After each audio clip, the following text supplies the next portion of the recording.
Welcome to Boston Real Estate Times. Our guest today is Matthew Fickett. He is Director of Science and Technology at SGA, a Boston and New York City-based architectural and design firm. Matthew, welcome to our show, and thank you very much for your time. Thank you for having me. Now, you have designed labs since 2006. So, our focus is going to be talking about what is latest in designing labs, both in academic world as well as in the corporate world, and also different type of labs, physics lab, life sciences lab, medical labs, and also how the pandemic has changed the design or some new concept or some innovation in designing labs, because both AIA as well as the pandemic, they have really demanded a lot of the fast scale up, all those things for the products and vaccines, etc. So now the floor is yours. Let's start. All right. So let's see. I think the most interesting place to start, what you hinted at, is kind of how the lab design has evolved over the 15 years I've been working. And of course, I started my career in academic laboratories. And the biggest change I've seen when I started working in labs, there were still now and then you would say, here's a chemistry building, here's a physics building, here's a biology building. And that is really changing, and this a reflection, I think, of the research that's going on. You get so many things coming out, which is a scientist who's been doing work in nanotechnology has some application for the biologists, and of course now, does that belong in the physics building or the biology building? Or if you're doing microfluidics in between, you have to go over to the semiconductor folks and borrow their clean room, which so a lot of university research is happening in these facilities where the disciplines come together, and figuring out what you call them, who runs them, what facilities they need is a really interesting time that I think we're going to be exploring for the rest of my career, and really developing these new ways of approaching the academic science. So basically, you're talking about this interdisciplinary approach to research and development, right? Yeah, absolutely. And more than that, it's sort of creating new disciplines. You're finding a discipline where you'll have a person who for their whole career is going to be working in the overlap of what used to be called two different fields. It doesn't make sense to call them separate things anymore. So, what this new trend is, what type of a challenge it is posing to the architects and designers? Well, I think there's two. One is you get a university, you get people, right, who are used to working a certain way, who are used to having, I am part of this department or part of that department. And uh, we might, we would know how to put a chemistry building in our portfolio, right? And we know who to advertise to, we know who's going to talk to it, we know who's going to run the project. When you're doing some kind of overlap, you wind up finding that every university has a slightly different approach to this. We're all inventing it at the same time, and it's a challenge in that there's not a structure already set out, but it's an opportunity in that the architects get to be involved in creating these overlaps.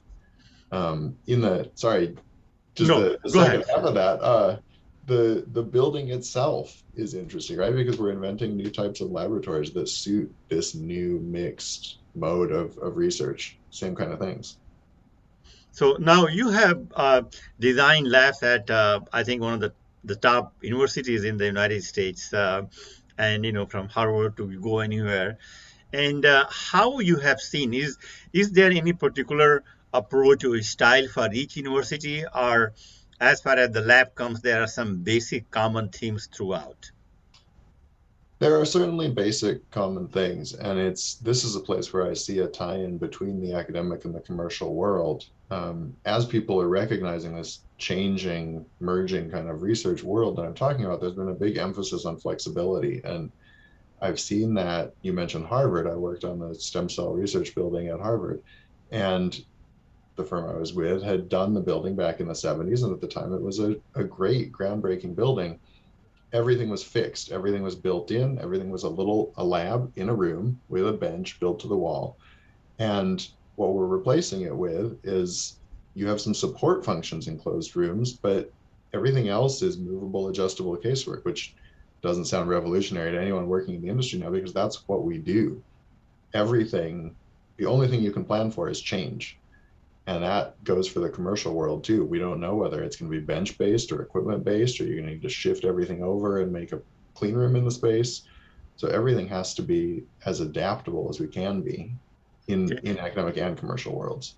Sure. And how we have seen over the last few years, the artificial intelligence, AI, is really taking over, affecting almost every industry you can think of.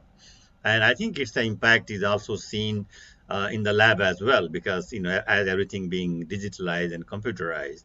So how that is affecting the actual physical architectural design of the labs? It's, it's you can't have too much data in any kind of lab. There's never enough data connection and data being gathered. So in some of the computational facilities I've done, or I should say some of the research facilities I've done, which are heavily tied to the computation, I just finished design of a facility at Johns Hopkins where every microscope needs two fiber optic drops, which is, I've got a fiber optic connection to my house and it's more data than I can ever use, but this microscope needs two, and then the one down the hall needs two. And you see the same things in some of the genetic biology facilities where we're gathering so much data so fast. You need a really good hardline connection, and that affects the architecture because that's hard to move, right? We need to get those in the right spot and then provide a home either on site or off site for all the computation power to back it up. Now, this is a good time to bring in this current pandemic. And as we have seen the scaling up of research, at least especially to bring the vaccines to the market, I think the scientists and these labs did a fantastic job. So how, that the pressure of time, the scale up, is also influencing the design? It's pulling in some of the tools I've been talking about. When we try to scale up really fast, we're designing in advance of knowing all the answers, right? I mean, you're always doing that, but sometimes architects like to think we actually have all the pieces in front of us. But in this last year, everyone just has to know we don't know where this is going. We don't know exactly how it's going to turn out, but we need a lab right now. So getting that kind of adaptable modular framework and saying, here's a tool for wet bench research, here's a tool for CGMP production, and then we try to make it adaptable enough that by the time we have the answer, we're ready to support it. So, Matthew, if you can also talk a little bit about from lab to commercialization, how that transition takes place so in terms of the space and how you plan for that. Yeah, this is something I was actually on a panel the other day discussing a very related topic, and we're seeing a huge explosion of CGMP production facilities in and around Boston. And it used to be that the production facility was very far from the R&D. You do your research in one place. Sometimes you have your office, your headquarters in one city, R&D somewhere else, and then production on a different continent, could be anywhere. And now those things are coming together. So what we're seeing are, you might have the headquarters of the company is offices on this floor, R&D the floor below, and then an hour outside the city in Waltham or something, you're building a CGMP facility to do pilot manufacturing or even the full manufacturing process.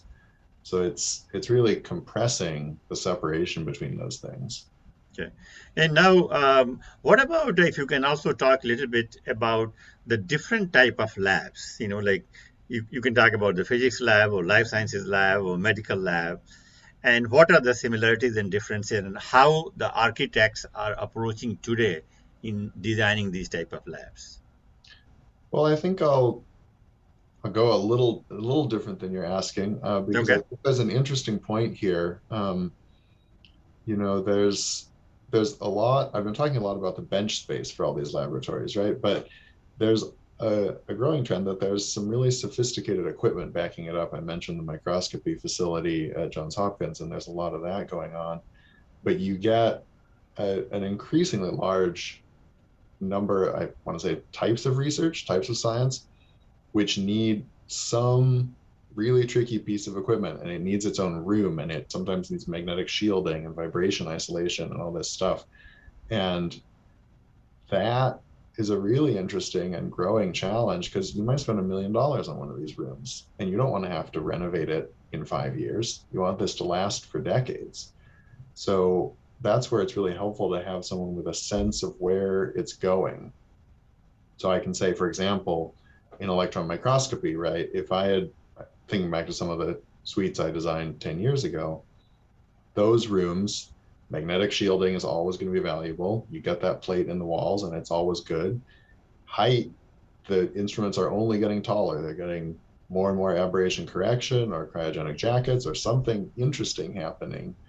So if you make a magnetically shielded room that's 15 feet tall and it's acoustically isolated, that's going to be useful for decades in whatever research you're in. And conversely, if you need an NMR or some kind of spectrometer, um, some of those instruments, they're going the other way. The NMRs are getting better and better at being self-shielded. So whatever accommodates your instrument today, you don't need any headroom on that shielding. That's, the instrument's going to get less demanding. So knowing that as you plan it is a skill that I think is valuable across disciplines, across different types of laboratories. Yeah. Now, since we are talking about the design and architecture of labs, I have to ask you this very a naive question.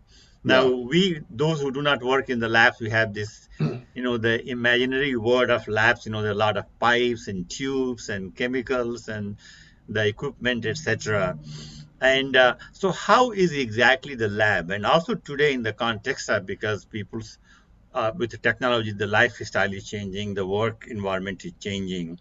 So how the lab is being integrated with the actual office type of environment, or sometimes you have these multiple office as well as labs in the same place. So if you can talk a little bit about that integration. Yeah, absolutely. And that is a challenge, right? Because it's, in the past, there were very separate facilities. You might have someone just sits at their lab bench all day, but with the kind of computational increase we've been talking about, someone will do something at the bench and then they want to go to their computer or they want to collaborate with some colleagues.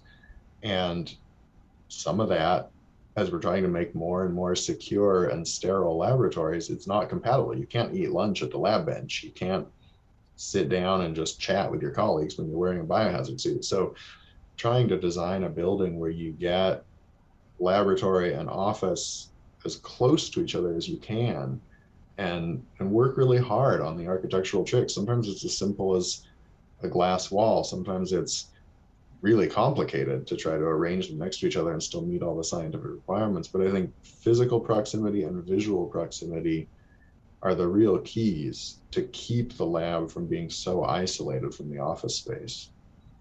Now, when like architects like you design these labs, who are the key people you get input from? Are the scientists? They do have enough time to talk to you guys, or they have some requirements? So basically, you deal with the facilities people.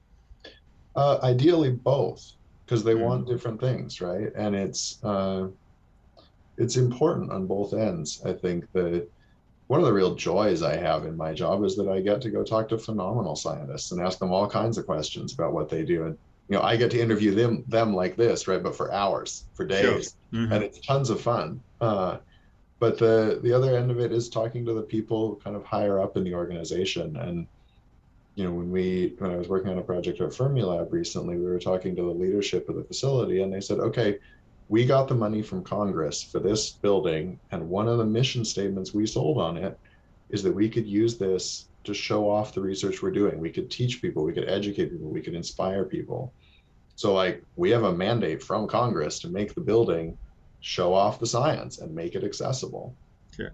So So when I now, also we are seeing that as there is more integration of lab and office, and the so in that context, how important is the safety? Because sometimes people might think that lab can be a dangerous place, and I don't want it to be in my office building or somewhere. So how the safety is taken care of? very carefully is the short answer, because you're absolutely right. Some of these labs can be quite dangerous, and uh, that's usually the key obstacle. Actually, if we say, well, I want a beautiful glass box laboratory and I want it to show off right to my offices or right to my atrium, the easy answer is, well, you can't. You need a concrete wall.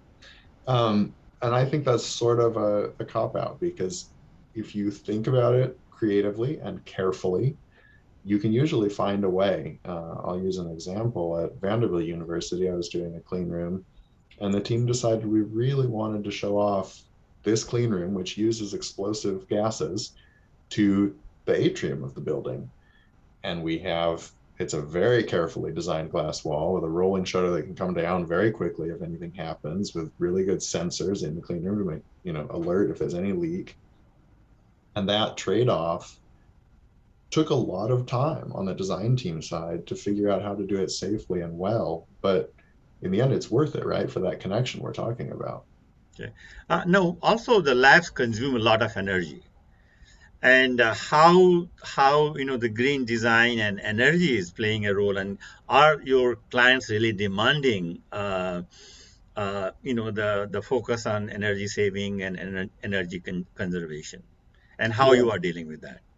this is something I get really excited about. I'm a certified passive house consultant. My design dream someday is to do a passive house laboratory. And I think there's a ton of room in labs to really reduce the energy savings. And this is tied into your previous question. I think, take fume hoods, right? We have this enclosure where we do anything that produces dangerous fumes. And the easy answer is you just crank it up to the max and it's definitely safe and no one has to think about it. And that's fine. But just like that glass wall, there is a way. There are ways, if you're willing to be thoughtful and willing to give a little on the owner's side, you can bring that down a lot. You can bring down the amount of air that comes through it. You can even get into recirculating fume hoods if you can have a plan about what chemicals you're going to use. So I think with that one example, there are lots of them. Laboratories have for a long time just been given sort of a blank check. It's for safety, got to use the energy. Sure. And I think we can do a lot better than that, kind of Okay. digging in at all of us. Sure. And also because there is so much demand for the labs these days because of so much stuff going on, especially in markets like, Boston and Cambridge.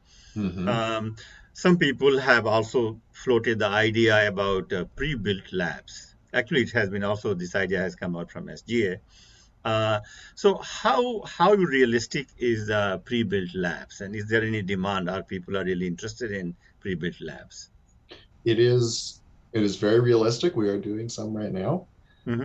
Um, by pre-built labs, you mean the laboratories that are built ahead of, they're speculative, they're ahead of Yeah, experience. exactly. Yeah, Absolutely. Yeah. yeah, we're doing a couple of those right now. And the part of me that wants to talk to every scientist and design every lab bench just for them gets a little nervous. But on the other hand, I understand that things are moving really fast and it can actually make a difference if the lab is ready. Let's say it's 95% right. And Hmm. I think we're good enough to get that kind of figure.